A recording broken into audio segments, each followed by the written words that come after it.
كلمتان حبيبتان إلى الرحمن.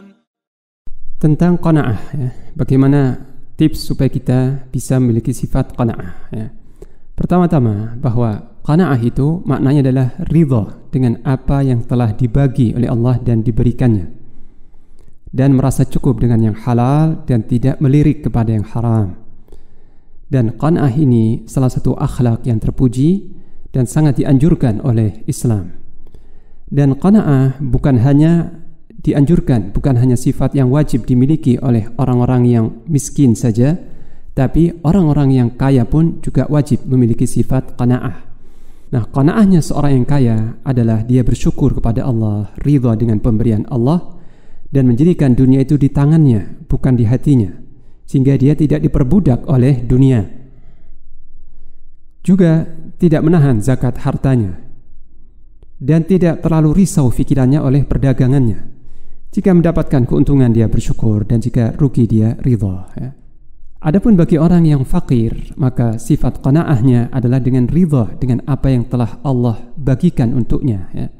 Dan tidak menggerutu atau murka, tidak juga keluh kesah terhadap keadaannya, dan tidak marah kepada Allah sang pemberi rizki, ya. Termasuk qanaah orang fakir adalah dia tidak melihat apa yang di tangan orang lain. Qanaahnya juga termasuk bersifat menjaga diri, menjaga kehormatan dirinya, tidak meminta-minta atau berharap pemberian orang lain, dan juga tidak menerjang yang haram dalam rangka mencari sesuap atau dua suap nasi.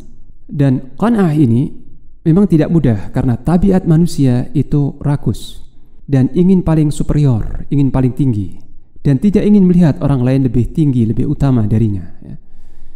Ini tabiat manusia, jadi jiwanya itu berambisi, selalu penuh dengan ambisi dan keinginan yang tanpa batas, ya. Bahkan seandainya manusia memiliki satu lembah emas, belum puas, ya, akan berharap dua lembah dan seterusnya, ya. Oleh karena itu kita dapati Rasulullah SAW sangat menganjurkan umatnya untuk memiliki sifat qanaah ini, ya. Sebagaimana dalam sebuah hadisnya yang diriwayatkan oleh Imam Muslim, beliau bersabda, "Qad aflaha man aslama wa ruziqa kafafan wa qanna'ahu Allahu bima atah." Sungguh beruntung, ya, seorang yang Islam. Jadi kunci kebahagiaan adalah Islam. Sungguh beruntung siapa yang memeluk Islam dan Allah beri rizki secara cukup, dan Allah jadikan dia qanaah dengan apa yang Allah berikan kepadanya, ya. Juga dalam hadis yang lain beliau bersabda, ya, barang siapa di antara kalian yang berbagi hari dalam keadaan aman, dia aman di lingkungan tinggalnya, sehat fisiknya, dan memiliki makanan pokok untuk hari itu, maka seolah dunia telah digiring kepadanya, ya. Jadi seolah dunia sudah di genggamannya kalau dia berbagi hari dalam keadaan sehat fisiknya, aman, dan ada makanan untuk hari itu, ya. Nah, jadi sifat qanaah ini kunci untuk meraih kebahagiaan hidup atau hayatan thayyibah, ya. Dan tidak mungkin seorang itu akan merasakan kebahagiaan, ketentraman hati jika tidak memiliki akhlak yang utama ini, yaitu qanaah. Adapun pertanyaan, bagaimana caranya supaya kita dapat memiliki qanaah? Maka yang pertama, ya, agar seseorang muslim memiliki sifat atau akhlak qanaah ini, dia wajib mengimani dan meyakini dengan keyakinan yang mantap bahwa Allah lah satu-satunya zat yang maha pemberi rizki, dan bahwasanya Allah telah membagi rizki itu di antara hamba-hambanya dan menetapkan kadar rizki masing-masing hambanya. Dan sebagaimana disebut dalam sebuah hadis, ya, Rasulullah SAW bersabda, sesungguhnya Ruh Kudus, yaitu Jibril alaihissalam, telah membisikkan ke dalam hatiku, ya, ini wahyu, bahwa tidak akan meninggal satu jiwa, ya, tidak akan meninggal seseorang sampai dia meraih sempurna, mengambil sempurna jatah rizki dan ajalnya. Maka bertakwalah kepada Allah dan santunlah dalam mencari rizki, yakni tenang, kalem, dan tanpa tergesa-gesa dan tanpa sifat ambisius, ya. Ini maksudnya al-ijmal. Jadi mencari rizki dengan tenang, dengan berwibawa, dan mencukupkan dengan yang halal. Kemudian ada sebuah kabar gembira dari Rasulullah SAW ya, untuk menenteramkan hati kita ya. Dalam sebuah hadis dari Jabir bin Abdullah radhiyallahu anhuma, beliau bersabda, "Lau anna ibna Adam haraba min rizqih kama yahrabu minal maut, la adrakahu rizquh kama yudrikuhul maut." Seandainya anak Adam itu lari dari rizkinya sebagaimana lari dari kematian, maka niscaya rizkinya itu akan mendapatinya ya. Rizki itu akan menyusulnya sebagaimana ajal menyusulnya. Dan hadis ini disebutkan dalam As-Silsilah As-Sahihah nomor 952. Yani seandainya seorang itu lari dari rizkinya, tetap rizki akan mengejarnya sebagaimana ajal akan mengejar seseorang. Berarti rizki tidak akan lari kemana-mana ya. Apa yang sudah dijatahkan Allah kepada seseorang itu akan sampai ya. Kemudian juga cara yang kedua atau langkah yang kedua adalah dengan mengenal atau memahami hakikat kehidupan dunia. Bahwa kehidupan dunia ini nanti akan sirna ya, fana. Semua kesenangannya akan berakhir. Maka orang yang kaya tidak perlu berbangga atau bergembira melampaui batas, merasa bangga, merasa cukup. Dan orang yang fakir pun juga tidak boleh berputus asa sampai dia bermaksiat atau kufur kepada Allah ya. Karena tidak ada kefakiran yang kekal, sebagaimana tidak ada kekayaan yang kekal. Semuanya akan berakhir dengan kematian ya. Dan kita semua akan masuk dalam kubur dengan memakai kain putih saja ya, membawa kain putih saja. Kemudian tips yang kedua adalah hendaknya dalam masalah dunia kita melihat orang-orang yang di bawah kita. Jangan melihat orang-orang yang di atas kita, yang dilebihkan Allah dari sisi duniawi, jangan.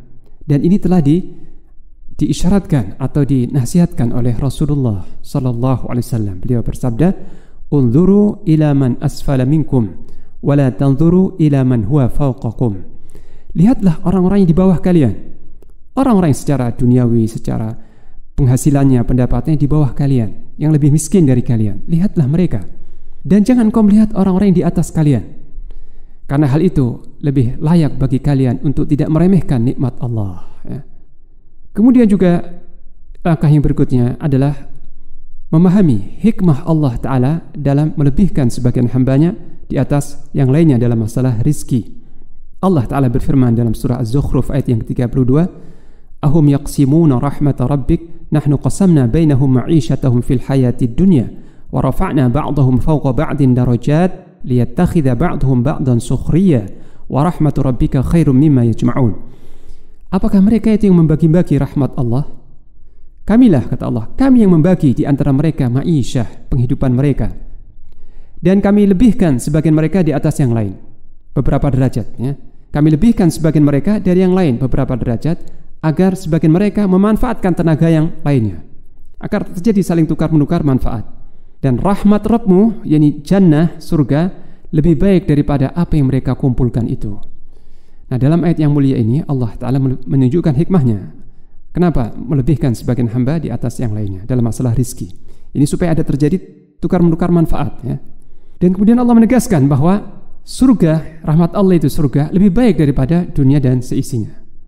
Nah, oleh karena itu seorang mukmin yang telah mengimani bahwa Allah adalah satu-satunya zat yang memberi rizki dan Allah maha bijaksana, maha mengetahui, maka dia tidak akan protes ya, tidak akan menyanggah terhadap kebijakan Allah dan hukum Allah Ta'ala.